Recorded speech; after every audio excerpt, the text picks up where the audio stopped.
Honda company பார்த்தீங்கன்னா ஒரு 350 சிசியில் ஒரு அட்வென்ச்சர் மோட்டர் சைக்கிளை இந்தியாவில் லான்ச் பண்ண போகிறாங்களாம். ஸோ இந்த நியூஸையும் அவங்க கன்ஃபார்ம் பண்ணியிருக்காங்க. ஸோ இதற்கான பேட்டன்ட்டையும் அவங்க வாங்கிட்டாங்க. வச்சாடா ஆப்பு.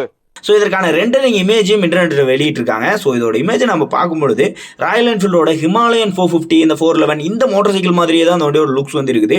இது பார்க்கறதுக்கு ஒரு ஹோண்டா பைக் மாதிரியே இல்லை. என்னடா புத்தலாட்டது. இவங்க ஏன் இந்த பைக்கை இப்போ கொண்டு வராங்கன்னா, ராயல் என்ஃபீல்டோட ஹிமாலயன் 450 பார்த்தீங்கன்னா ப்ரைஸிங் கொஞ்சம் அதிகமாக போயிடுச்சு. 3 லட்ச ரூபாய்க்கு மேலே போயிடுச்சு.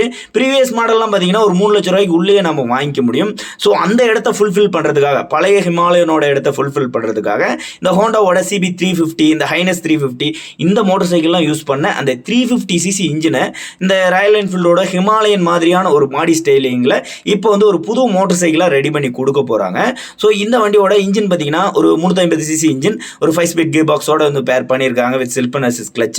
ஸோ இந்த வண்டியோட பவர் பார்த்தீங்கன்னா ஒரு 21 பிஹெச்பி பவரும் ஒரு 30 நியூட்டன் டார்க்கும் ப்ரொடியூஸ் பண்ணுற மாதிரி இந்த வண்டியோட இன்ஜின் வந்து கொடுத்துருக்காங்க. ஸோ இந்த வண்டியோட லுக்ஸ் அண்ட் ஸ்டைல் பார்த்தீங்கன்னா ஹிமாலயன் 450 மாதிரி இந்த 411 மாதிரி தான் பண்ணியிருக்காங்க. லுக்ஸ் வைஸ் ஓரளவுக்கு ரொம்பவே நல்லா இருக்குது. ஸோ இந்த வண்டியில் LED ஹெட்லாம் கொடுப்பாங்க, LED டெயில் லேம்ப் கொடுப்பாங்க, LED இண்டிகேட்டர்ஸ் கொடுப்பாங்க. இந்த ஹைனஸில் இருக்கிற எல்லா ஃபீச்சருமே இந்த வண்டியில் கொண்டுட்டு வருவாங்க. ஸோ இந்த வண்டியை ஹிமாலயன் 450க்கு காம்படிஷனாக கொண்டு போக மாட்டாங்க. ஏன்னா அதோட இன்ஜின் சிசியும் கம்மி. ஸோ இந்த வண்டியோட ஃபீச்சர்ஸும் கம்மி. ஸோ ஹிமாலயன் 450க்கு இது காம்படிஷன் இல்லை. 3 lakhsக்குள்ள அந்த பழைய ஹிமாலயனோட இடத்த வந்து ஃபுல்ஃபில் பண்ணுறதுக்காக தான் இதை கொண்டுட்டு வர போகிறாங்க. ஸோ இந்த பைக்கோட அப்டேட் இவ்வளோ தான். ஸோ இந்த மோட்டர் சைக்கிளை பற்றி வேறு ஏதாச்சும் கொஸ்டின் இருந்தால் அதை கமெண்ட்டில் கேளுங்க, நான் உங்களுக்கு ஆன்சர் பண்ணுறேன். இதே மாதிரி இன்னொரு இன்ட்ரெஸ்டிங்கான வீடியோவில் உங்களை நான் சந்திக்கிறேன். பாய்.